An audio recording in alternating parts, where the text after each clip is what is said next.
أكتفي لمدة شهرين وأصبح مدمناً على هذه العادات العشر، وستصبح شخصية صعبة التعرف عليها. العادة الأخيرة هي الأهم.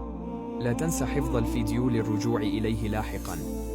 الأول: اقترب من الله وأد صلواتك في أوقاتها. الثاني: توقف عن أي إدمان سلبي تعاني منه. الثالث: لا تقضي وقتاً أطول من 30 دقيقة في وسائل التواصل الاجتماعي. الرابع: استحم بالماء البارد لمدة دقيقتين يومياً. الخامس: اقرأ لمدة 20 دقيقة. السادس: تجاهل كل الإعذار واقض ساعة يومياً في التمارين الرياضية. السابع: اكتب أفكارك قبل النوم واستيقظ في 5:00 صباحاً.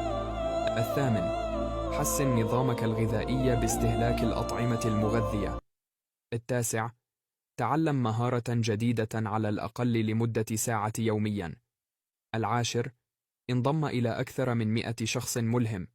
إذا قبلت هذا التحدي، اكتب: أوافق. هيا بنا نبدأ.